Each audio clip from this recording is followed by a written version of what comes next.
Welcome to the Hollywood Masterclass at Digital Hollywood Spring 2017. I'm Catherine Clinch. I'll be your moderator. We have a panel of amazing individuals here today. For starters, there's Adam Leipzig directly to my left. Adam has been a studio executive and an independent producer. His credits include Dead Poets Society, Honey, I Shrunk the Kids, A Plastic Ocean, Titus, and of course, March of the Penguins. Adam has written 2 books. By the end of this panel, you're going to know why you want to get them, so just take note of them now. Rob Edwards is a screenwriter.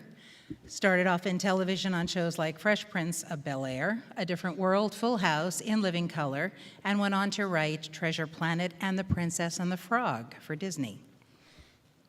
Craig Ross Jr. has directed episodes of Numbers, Bones, Prison Break, NCIS, Jane 3D, which I think is a really kick-ass graphic up there.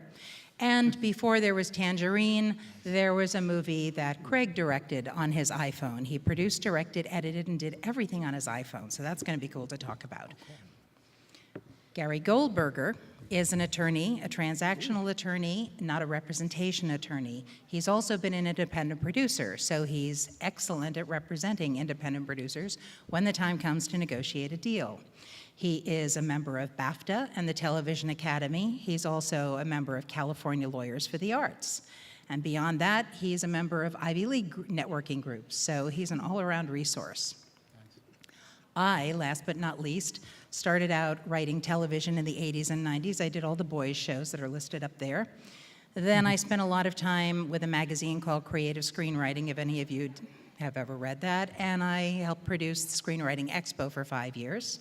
And that little logo up there is for a mobile platform that I've invented, and I have 3 patents for, and I'm very proud of, and hopefully you'll all be addicted to it by next year. So let's start by exploring the creative journey. Rob, how does the creative journey begin with an idea, and both when you generate an idea and when you're assigned to write that idea, because you've done both? Yeah, right. Oh, cool. When I generate an idea, usually, it's funny because like you always say, somebody once said, inventors go on what people complain about and solve those problems. So a lot of times I'll come out of a movie and I'll just say, oh God, it could have been so much better. And there's this thing at Disney Pixar. Andrew Setton says, be a film goer first, be a filmmaker second, right? So when I see something that I hate, I always say like, okay, well, how could this have been better? What should it have been? And then I sit down and I just start, with 3x5 cards, just working it out. What are the scenes that I thought were missing? What are the characters that I want to see? A lot of times it's modern characters, people that I know, stuff like that I'll start with. Myself, what am I exploring? And then I'll just continue to flesh it out until it's an actual story. And then I'll just sit down and write it and show it to some friends, try to sell it as a spec. Go ahead. No, I want you to talk a little bit. You have the most intricate writing process I've ever seen. Yeah, it's not. And it's really, obviously it works. So would you tell us a little bit about it? Well, it continues to evolve all the time. It's really bad, because writing is a lot of times, it's assembling puzzle pieces. So you're trying to take a character through a journey. Going to change this person's life. You're going to beat the crap out of them as you go. You want them to have a big cathartic moment when they change, what they're thinking from one way to another. And you want all of that stuff to seem real on one hand, and for me, funny on the other, and not boring as a third component to that. And so I'll sit down. One weird thing, like I have, in my office, there are 2 doors, and I'm usually working on 2 projects at a time. And so the doorknob is the middle of the movie, the knee and below is the 3rd act, and shoulder level and up is the 1st act. So I will, I'll sit there and I'll say, what's a good way to introduce a character? It'd be like this, if the guys met in like an elevator, blah, blah, blah, stuff, and I'll just write that down on a Post-it note and I'll put it on top of the thing. And I'll continue to do that. Okay, great, midpoint turn. I don't know if these turns, you guys know like what I call the 30, 60, 90 of it all, right? The first 30 minutes are the first act, second 60 are the second act, and then the last 30 are the third act. For me, I break the second act into 4 parts. See, it all gets. I'm terrible with it because there's this old concept of like the reels, you know, where you would have in old movies, they would only last 15 minutes, and then they'd click, and then you'd see the next reel. And a lot of times movies were created so that if you got lost, if a reel got dropped or something like that, the movie would still make sense. And I like to think of it in those terms. So 15 minutes, my first 15-minute block, you know, the princess. In The Princess and the Frog, it was from the moment that she has her dreams gets foiled, and then she meets the prince. Boom, that's one thing. And then second reel is she meets the prince, she kisses the guy, whatever, she turns into a frog, she winds up in the bayou, and the two handshake, they make an agreement to, he's gonna pay her restaurant, she's gonna get him out of there alive, right? Boom, so that's 2 reels. And then, you get to what they call the, what is it, Sex at 60, where you get, at the midpoint, the people who hate each other fall in love, people who love each other, hate each other, the hunter becomes the hunted, that kind of thing. Those dynamics all have to shift in the middle. So I'm always looking at the door and saying, okay, well, what's the best way to approach these little sequences? How can I make them all pop, and how can I tell a story in each 15 minutes? Who came up with Sex at 60? Sex at 60 was like, that's one of those black and white movie terms. That's like, oh, Sex at 60. It's like one of those things that you hear like on TMC. It's just been around since. I've written a long time. I haven't heard that one. Yeah, Sex at 60. At the 60-minute point, the people who've, Princess and the Frog was basically structurally, we used It Happened One Night as our kind of basis for it. And so anytime we had a question like, okay, well, is this getting boring? Does it stop working? We would go back to It Happened One Night. And at 60, on the clock, boom, they're on top of each other and they're about to kiss. Like, okay, that's great, because they've hated each other all the way through. And then now you're like, da-da-da-da-da.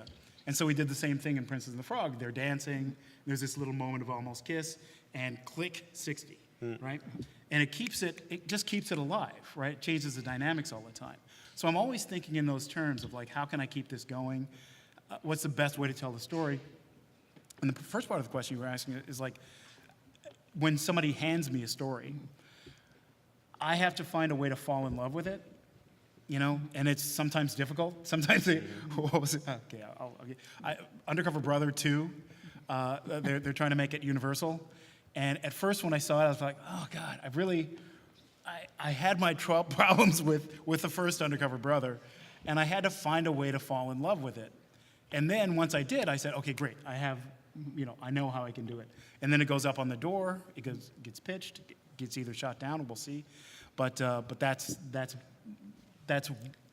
part of my process. Okay, so then Craig, Rob Yes. goes through all of this and hands it to you. What do you do now?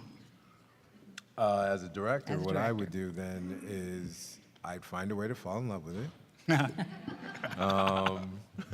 And It'd be so easy. right? Magic. Well, now it's yeah. So then I would. My process at that point is if I'm already attached to direct it, then that's the easy part. If I'm trying to get the job, then I have to pitch myself. I was always much better at pitching myself than I was at pitching an idea.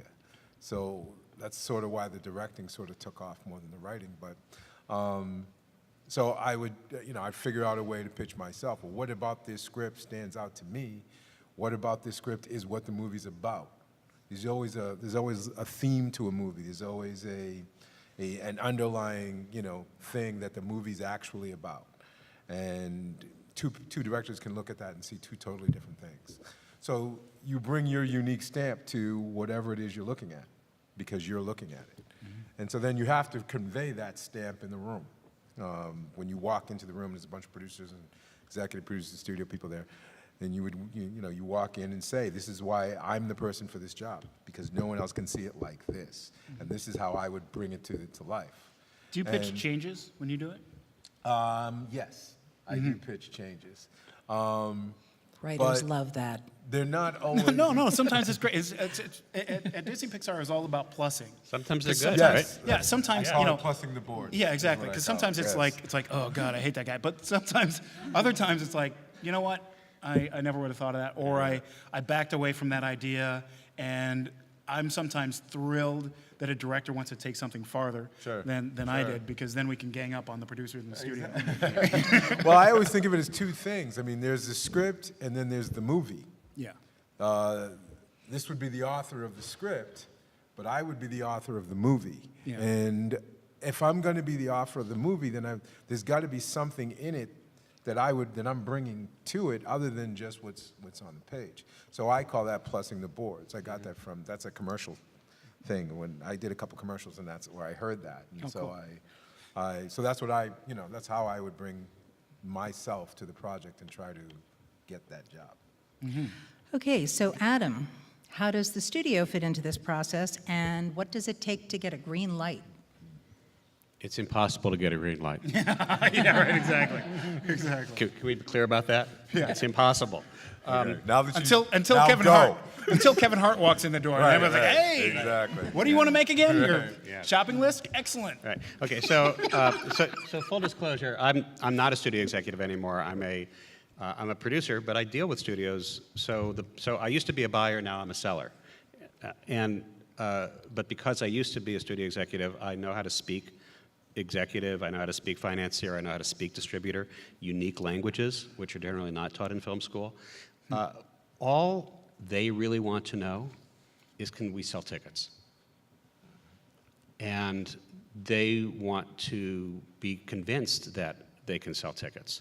How do they get convinced? Well, back in my studio days, what we used to do is when you guys came in with your movie and your actors, and if you didn't have your actors, we probably would have a list of approved actors. We'd say, and we'd rank like from number 1 to number 50. We'd say, okay, we'll start with number 1. When 1 passes, go to 2. When 2 passes, go to 3. We're going to get some combination of people that we approve. Meanwhile, we would have been running a sensitivity analysis on our spreadsheets with all of our distribution entities, with our theatrical, with home entertainment, with digital entertainment, with all the platforms we have output deals with, where we would show them the script, the director, the potential cast. They would come back with estimates of how much income they thought it would derive. And we would then put that on a spreadsheet that actually had a disaster and then a home run and 5 in between. So there would be 7 different financial scenarios from absolute wipeout and we all get fired the next day to success and our great-grandchildren never have to work again. Neither one of those extremes ever happened in my life, either fortunately over here, unfortunately over there. Most of the time it happens somewhere in the middle. And the entities that come back to us with their estimates, for example, when home entertainment comes back with their estimates, they don't want to be punished later if the project doesn't live up to its estimates, so they always estimate low.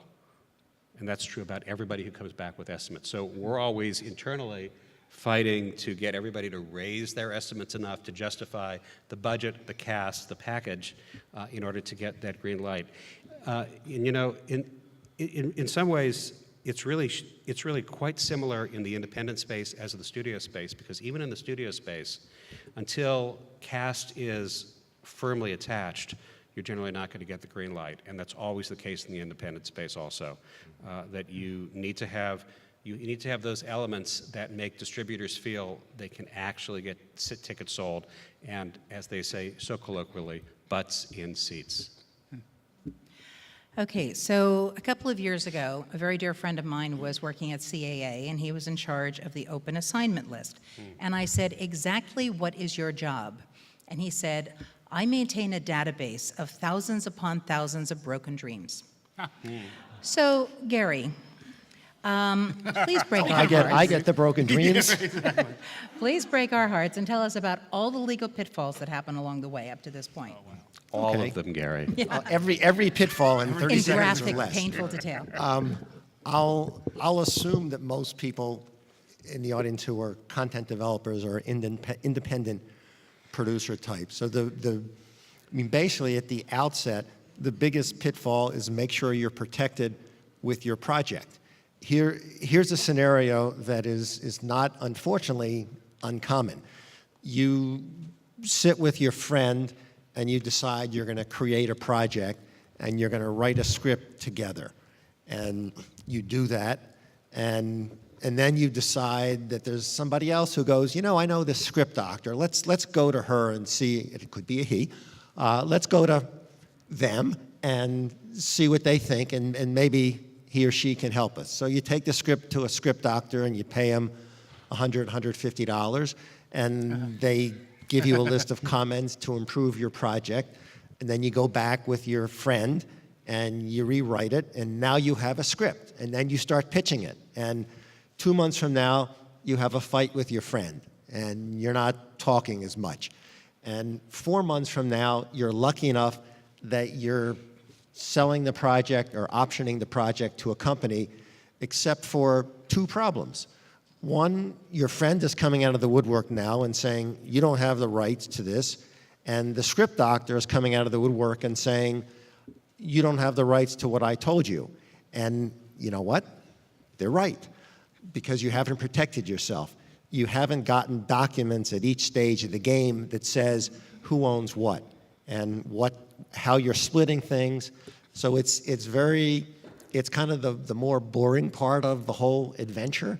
But if you don't protect yourself and get something that says I or we control all of the rights to this, and everything that each of us has contributed, I own or we jointly own, and script doctor, you agreed that in return for my paying you this money, that we own everything you've created, and you have that in writing so that when you go to try to set the project up somewhere, you can show to the potential buyer that you control the rights and you have the right to pitch it.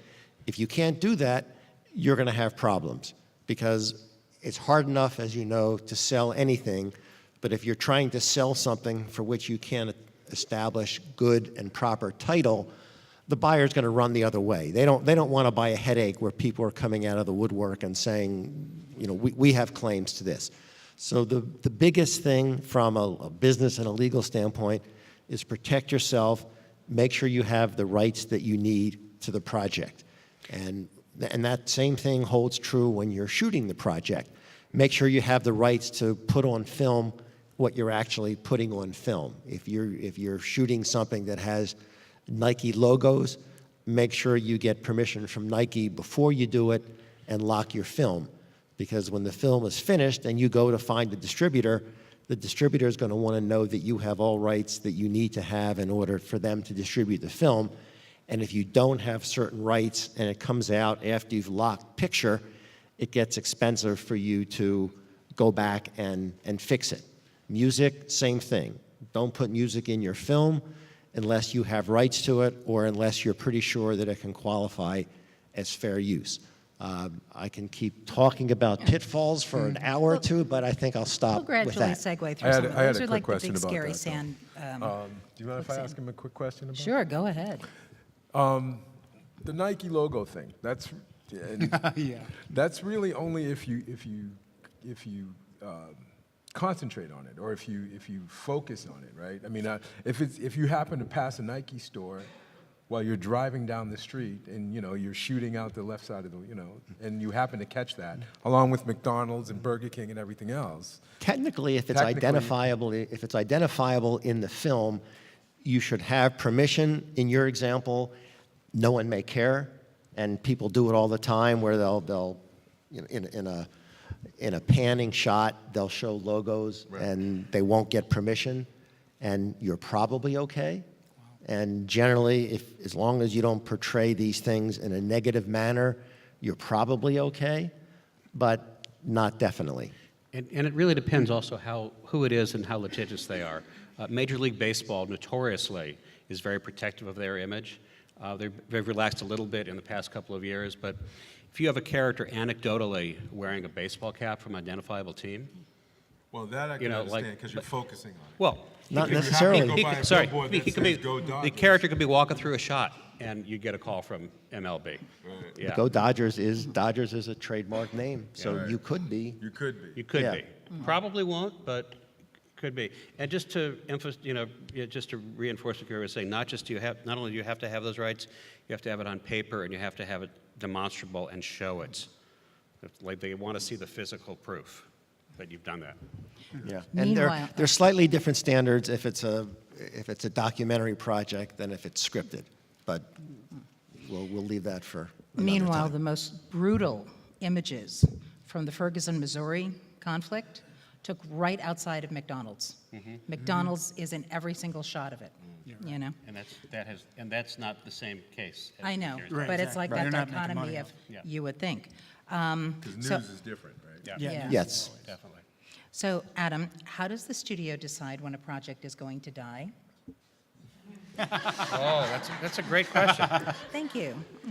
Yes, exactly. That is a great question. Well, some studios never decide that projects die, and they refuse to put them into turnaround. And there was one studio that I could think of that probably still has 2,500 projects on its books because they never want to be embarrassed that they put it into turnaround, somebody else picked it up, made $1 billion, and they look stupid.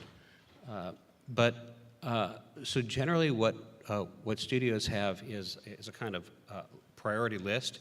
It's kind of like your door. But at the studio, the top of the door are the ones that are getting very close, and the bottom of the door, where you kick the door if you don't want to use the handle, those are the ones that you really, you have sort of have in what we call the deep freeze, that we're not going to do anything on, we're not going to spend any money on. Right. But we don't really want to let them go because we don't want to look stupid unless there's some underlying rights that are going to expire, like we bought a book for $2.5 million, and the option period's coming up due, and we're going to have to go make the purchase. At that point, if we don't want to spend $2.5 million to conclude the deal, we will let that project go. Well, now, wasn't that one of the things that was debated as part of the strike? Yes. Because I had a project at Warner Brothers, and my producer moved to Universal. He fortunately paid me a lot of money, which means that it was very expensive to move around, and I couldn't get it out of. You couldn't get it on reversion because it was so expensive. Yeah. I mean, the thing is, yes, technically, under WGA contract, you have reversion rights if nothing happens, but because studios, I'm happy you were paid a lot of money, but not only studios pay a lot of money, but then they charge interest and studio overhead. Oh, geez. So it becomes prohibitively expensive and Because really it's so hard. expensive to keep that piece of paper in the. So hard to put that Post-it note on the door. script. That Post-it note was so expensive. Yeah. That script is just like in that box. And Exactly. It's, So they make it hard. However, you can often negotiate that down, particularly if you have something they want. But they will never publicly say they'll negotiate reversion numbers, but they do that all the time. But keep in mind that it's extremely unlikely that a studio executive who says no to letting a project die and won't let it die and won't let you set it up anywhere else, it's extremely unlikely that they'll lose their job for that. But they could lose their job if they say, okay, it's dead, it's in turnaround, you can now go set it up somewhere else, and it gets set up somewhere else and made and makes a lot of money. Suddenly that studio executive looks bad. So that's kind of a human aspect of it. So, Gary, is there a legal CPR that can save all that doesn't cost millions of dollars? Yeah, exactly. You want to show this, hopefully show the studio why they're not a threat to make it, and that you have an option that can at least get them back some money. You may have to let them in on the deal these days, because if they're a part of it, then they get some of the upside as well. And it's just a matter then of who you're dealing with. It's trying to point out to them that no good comes out of them keeping it in a drawer, and maybe they can get some money back if they let it get made. As Adam said, if something sits in turnaround for 8 years, the interest costs alone are going to be huge, so you have to negotiate that downward in order to make it practical. But it still comes down to, is it a studio position that we're never going to let anything go, or that we're willing to hear reasonable requests and negotiate? Okay, so Craig, I'd like you to talk a little bit about that thing that everybody says they understand, but they don't, the casting process. Okay. How much does the director do, and how much does the casting director do, and what's the casting director really about, and what kind of relationship does a director have with a casting director, either on an independent feature or on a series that's in place? It's very different from a series to an independent feature. An independent feature, I would have, total say, for the most part, depending on how I raise the money. If I raise the money in such a way that I had to have commitments first, then obviously those commitments have to be honored. On a series, I really only get say on the day players. Because the principals are already been cast. Everybody already knows who's the series regulars are. So I would really get say on who's day playing with them, guest starring. And for the most part, I've gotten a lot of friends hired that way on TV shows because I could pretty much have a lot to say about the day player. So Here's a question. Have they ever tanked? I set up a friend from college. I gave her this thing. Tanked. It was terrible, and I was like, but I gave her the part. Right. She was really funny at lunch. Yeah. I gave her the part. Yeah. Boom. See, I can buffer So myself bad. more than maybe a writer can. Yeah, Because right. I can go and say before they come into the room, I can say, "This is what I'm looking for" to Yeah. the producers. But then I go to my friend prior and I say, "Do this." Yeah, bring this in. So Yeah, when they exactly. come in, I go, "Oh, that was perfect." And they go, "That was exactly what you were looking for." And I say, "Yes, how can I not hire them?" And they say, "You're right." So now, the second they say you're right, Beautiful. I'm off the hook. Yeah, right. Awesome. So I can buffer myself, whereas a writer may not be able to Yeah, no. I was like, in I that stake my situation. life. Have you ever given anyone their first job? Oh, sure. Sure. I've given a lot of people their first jobs. There's a show called The Game that was on, and a cat named Pooch Hall. I gave him his first job. Richie Jones, who was on, he was on that Terminator TV show for a while, and he's done a lot of stuff. I gave him his first job. And where did you meet Pooch? Pooch and I are both from Boston. Oh, okay. There And you go. so I did a film in Boston called Blue Hill Avenue, which was about gangsters in the early 90s. And Pooch that was his first job. Oh, cool. So, and then we just worked together again. I just did a pilot for TV One. And and I brought him on. Yeah, good. So we worked together all the time. See, that's one of the Then it things. works. Then, yeah. Yeah. Now, that's one of the things that everybody in Hollywood has in common. We love to have that moment where we can go, look what I found, and be able to introduce somebody. So, Rob, as the writer, what kind of rewrites are involved after the cast comes into place? Oh, man. See, well, it's interesting because you were talking about the movie you make and the script you read. That a lot of writers don't realize they're very different documents. Yeah. That the script you write to sell. I was just talking to a Dan Fogelman, a friend of mine, who did Crazy Stupid Love and a bunch of other like fantastic TV shows. He's doing that one now. But we were talking about you have to be able to survive the treadmill. So the writing that you are writing to sell has to be like everything is basically spelled out because they're going to miss it if it's too subtle. Once you get into the casting process, great. Then they see the characters.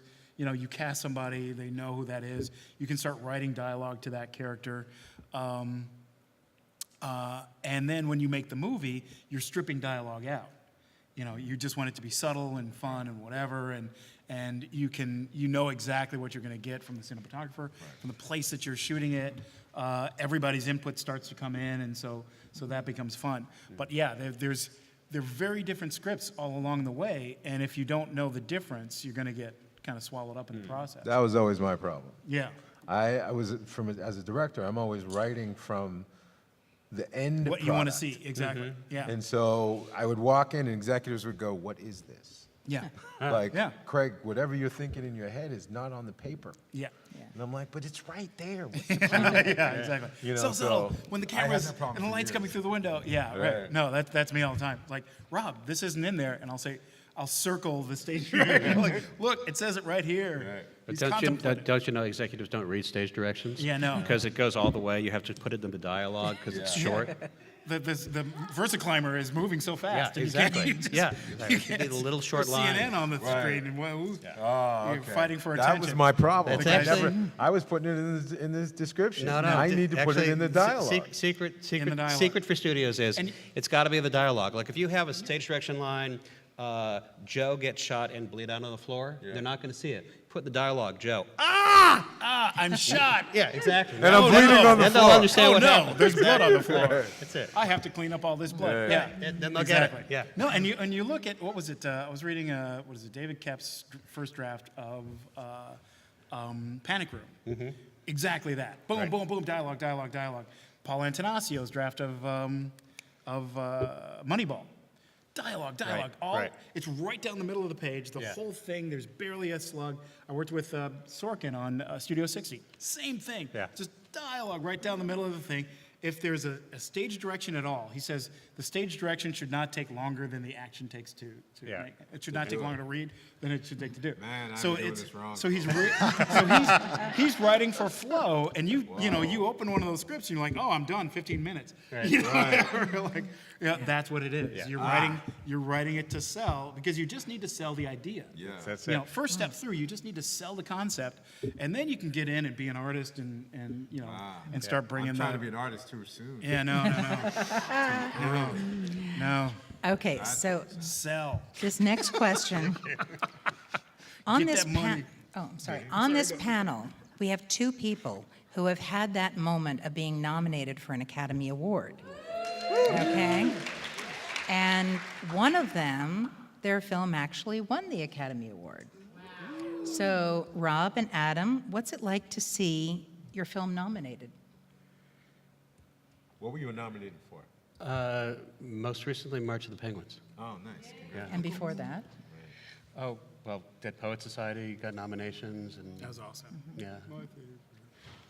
What's it like to get nominated? It's, well, you're up really early in the morning because you're waiting for that 5 a.m. announcement because you're hoping it's the case. On documentaries, there's a short list that's released of a few weeks prior. And it's crazy early. It's like 4 or 5 in the morning. Yeah, when they announce it on the yeah, East Coast. Yeah, exactly. So for docs, there's a short list that comes out early of 15 movies. So if you're on the short list, you know you're staying up early that day, and otherwise you just stay up early because you got to figure it out. It's amazing, and then you call all your friends. At 5:30. Yeah. Yeah, exactly. No, you got to sit on it. Definitely, right. Sit on it until 8, and then you go. Yeah. So, Ditto. and Ditto, right? Yeah, no, it's fantastic, and because everybody calls everybody, because usually on a movie, you know, and my two were animation, you know, Treasure Planet and Princess and the Frog, and you get everybody's up, because everybody, Everybody's you up. know, by the end of it, you're just everybody is carrying this huge, you know, load up a mountain, and then you get to this thing, and you always have this feeling like, oh God, I hope, you know, whatever. Maybe this is the one. That would be great. Treasure Planet happened after a long Disney drought. So it was the first one nominated after a long, long time. Chicken Little was not going to get nominated, you know. So everybody called. It was like at 5 a.m. just ring, hey man, beep beep, and then like the next call and off you go. It was great. So good. And then the next 6 weeks are Yeah, right. amazing. Yeah. What an amazing ride, right? Yep. Yeah. And Oscar week, okay, everybody needs to get nominated. The thing that they do is they invite you, they have like hotels, and they have these gifting suites. So if you're nominated, you just show up, and they just give you stuff. They give you like, here's a bottle of wine, here's a camera, here's whatever, you know, a trip to, you know, someplace, whatever. And you just have to stand there with a bottle of wine and go, hey, I'm Rob Edwards, I wrote Prince and the Frog, and my dream is to have so-and-so, you know, and then you just move on. It's awesome. Everybody. And now We'll it's meet there not next quite year. it's not quite as much fun because they changed the tax rules. I Yeah, they heard. changed the tax rate. Yeah, right, exactly. So now, yeah, you have to kind of, Oh, so you got to pay for those. you gotta, Yeah. Yeah, they give you the. Well, they give you the form and everything? It sucks. Oh, it's like, I don't want that. But you didn't buy it. It's like I mean, I hear you. it's like they gave it to you. So, It's almost, you know. And who was it? There was some. Who was the Killjoy? There was some specific Killjoy that kind of made it. I don't remember. Because it used to just be swagalicious. and a lot of that went to assistants And for tax and purposes, they always housekeepers. charge you the price that you would never pay if you bought it in the store. Yeah, right. Exactly. $2 for this car. So, Craig, Yes. you did, I think, is there anyone in this room who hasn't went, wow, I bet I could make a movie with this, right? And you did it before Tangerine. So what made you do that? When you were already established as a director, what was the thought process behind there? I couldn't sell my scripts. Oh, wow. So I decided that I was going to, I really wanted to be more of a content creator than just a director. And so, and I couldn't sell my scripts, so I was like, okay, I gotta do something. So I decided to go all the way the other way, to go into digital and just, the whole point of it was an experiment to show, I didn't feel like Hollywood was using digital technology the way they should be. And that I felt at the time that they were milking it too much. They were making it, they were shooting it like it was film, but still using, you know, HD, digital technology, you know. So I was like, well, okay, this is not working out well.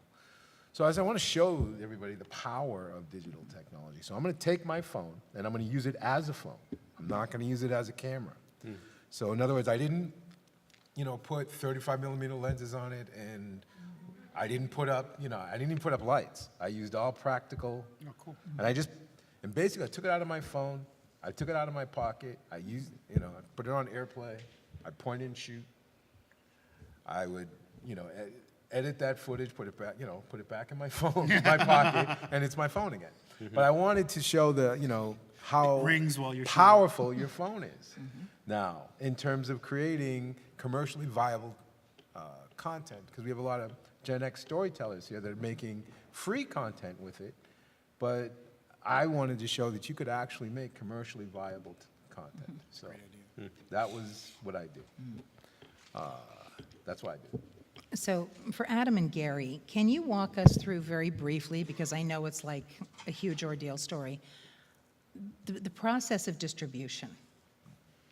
How do you get a film that you've made into distribution, into the theaters? Not just festivals, but into the theaters. You want to start? Go ahead. It's that kind of question, I know. You have to sell it to your distributors. Selling it to distributors means that, so we're assuming therefore you're working in the independent space, because if you're working for a studio, you have distribution. If you're working in the independent space, you have to show a distributor that they can actually sell tickets and monetize it in all the ways that they want. This is like a 4-hour lecture. We're going to do it in 40 seconds. Yeah. Make sure you hold on to all of your rights, because your distributor will probably want worldwide rights. If you've sold some of the rights, it's going to screw up your distribution deal. I recommend hire a real trailer house to cut a trailer, hire a real one-sheet maker to make a one-sheet. Same people who work for the studios will work for you. They'll work at their indie rate, not at their studio rate. You have your audience in tow. It's been your job as creators to have your audience following you, so you can bring an audience to the table in as large numbers as you possibly can, because what you want to do is present a package to distributors where they do not have to ask the question, how can I sell this? Because you have answered the question for them. Here is the trailer, here's the one sheet, here are the 100,000 people who have virally passed along the trailer, and therefore, it's a movie that you can sell. And make sure you have all your rights. Yeah, make it as easy as you can for a distributor. There are also obviously new models of distribution these days, and I mean, my experience has been more in those newer models of distribution, rather than having an independent picture sell to Universal that then puts it out on 2,500 screens. So, you know, with kind of the normal big studio model, it's enter your film into festivals, hope you get picked up, and hope that one of the studios or one of the big distributors is interested in taking your picture.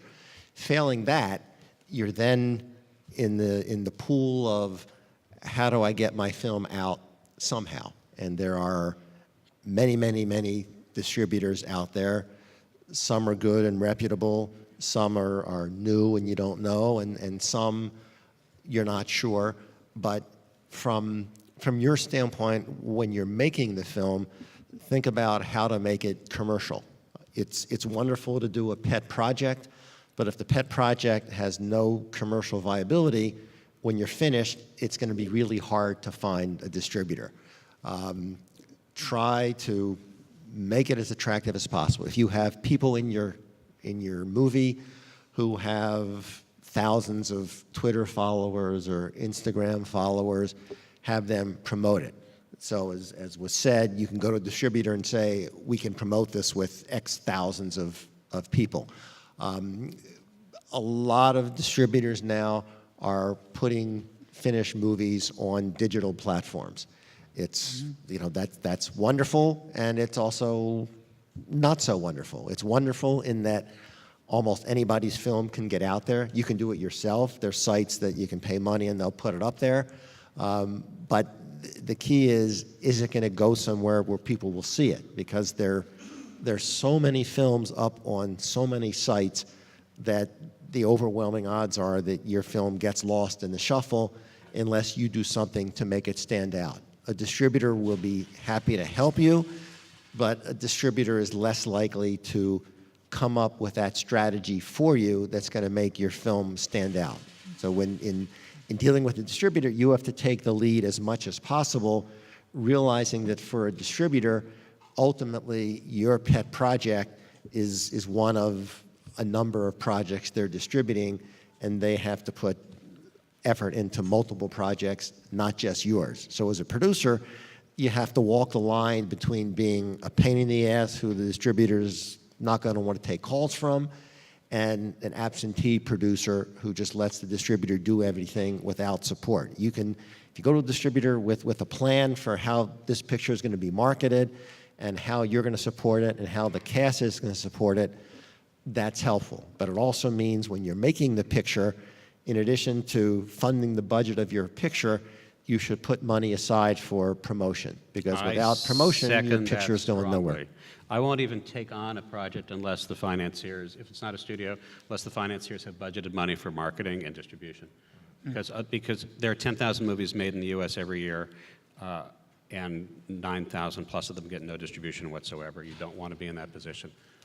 Right. Yeah, I mean, it's a business where the reality is Sundance is one of the top, either the top or one of the top 2 or 3 festivals in the world, really, for films.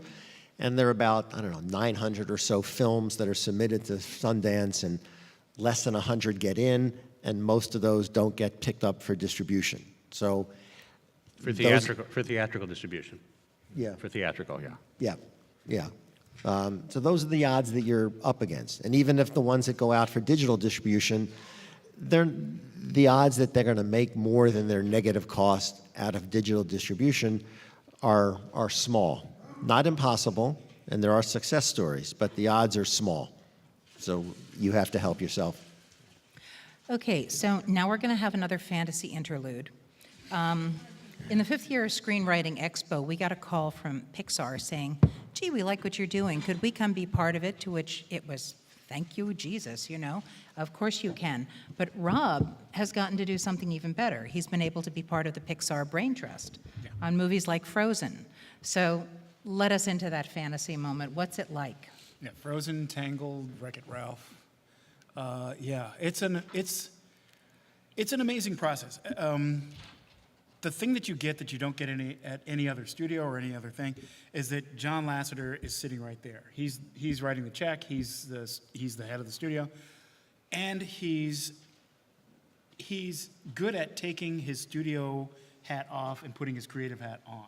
Sometimes when you get a studio head, I'm working on a project now, the studio head is also kind of running the room and is very fearful of, this is going to kill us in China, and this is going to whatever, and we've got this distribution thing, and don't have a star for that. It's like, no, I just want, let's just take the idea and run with it.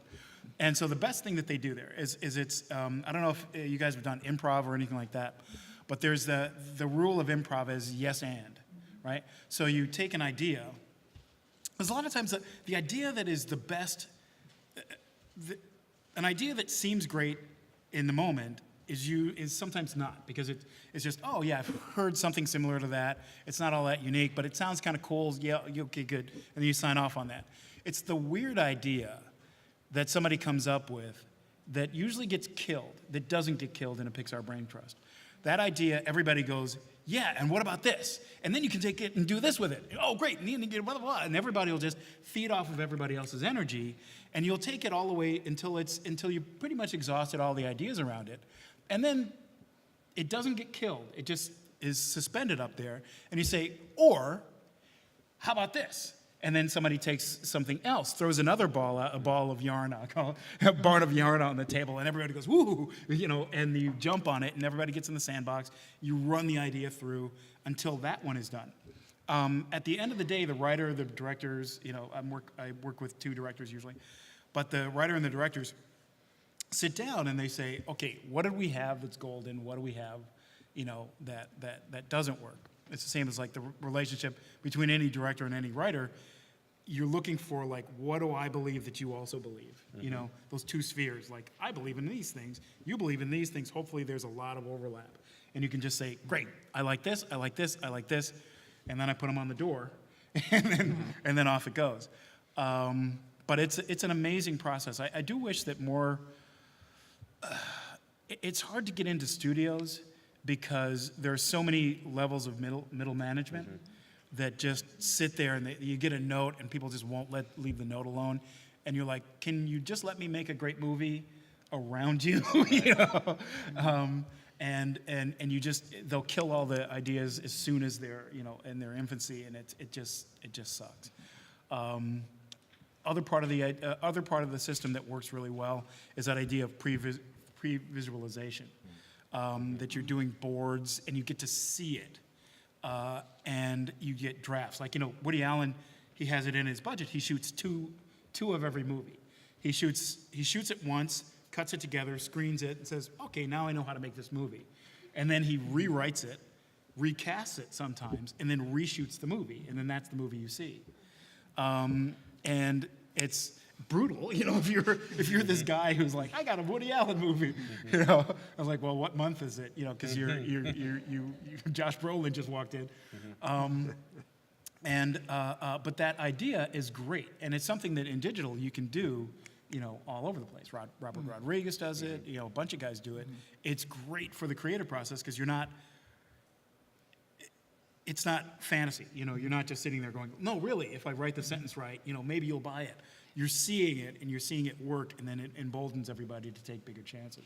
Well, one of the most inspiring experiences I had as a writer, because after a certain time, you think you know everything, and then you realize you don't know anything. But when I came to have lunch with you at Disney a couple of years ago, and you took me into the story room for Princess and the Frog, and all around there were these storyboards where different artists were conceptualizing different characters. And in the center, there was this huge table, and every couple of feet on the table were art supplies. Yeah. And I thought, why don't we use crayons anymore?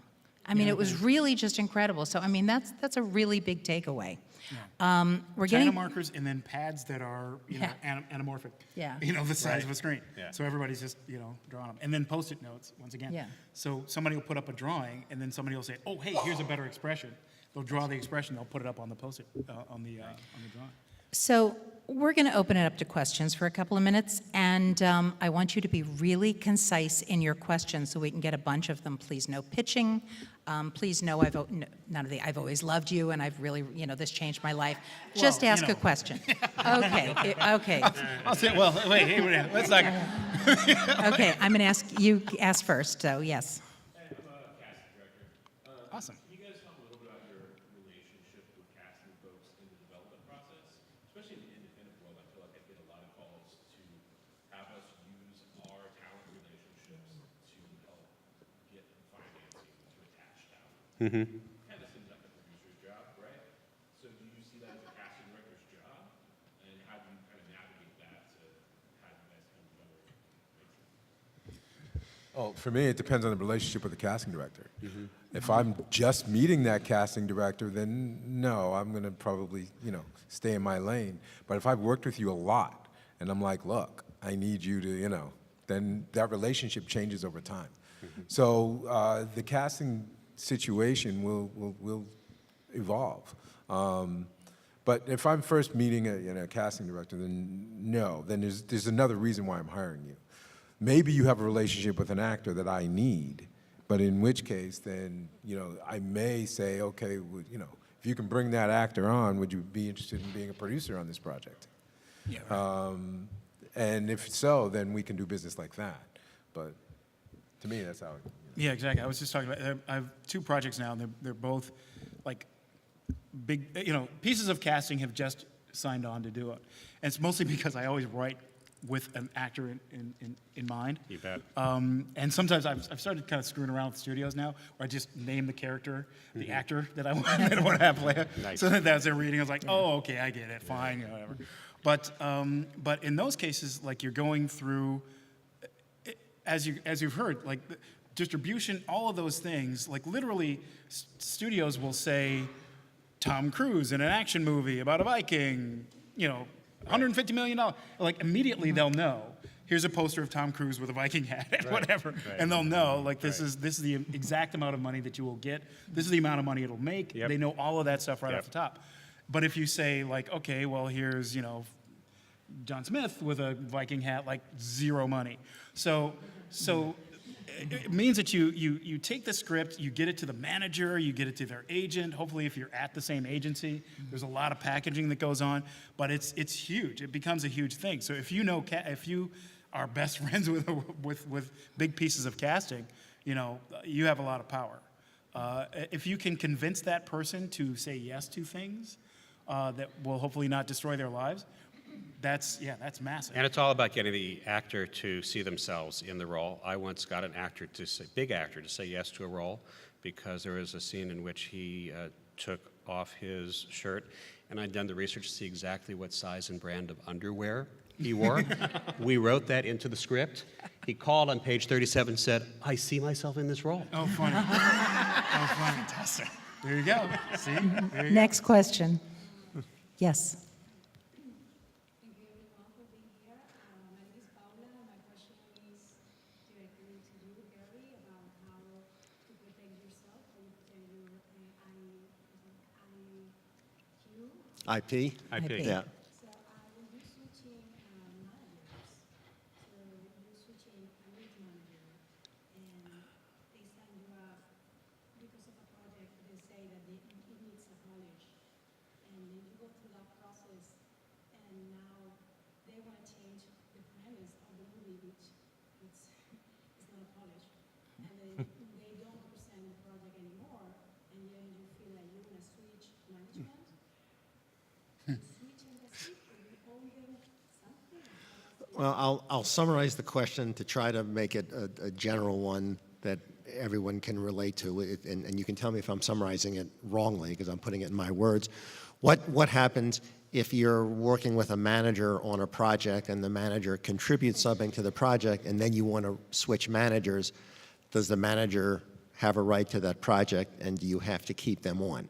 And there are 2 answers to that, unfortunately. One is, as kind of a normal course of dealing, many managers will not claim domain over that project because they'll look at it as, well, I'm just doing what a manager does.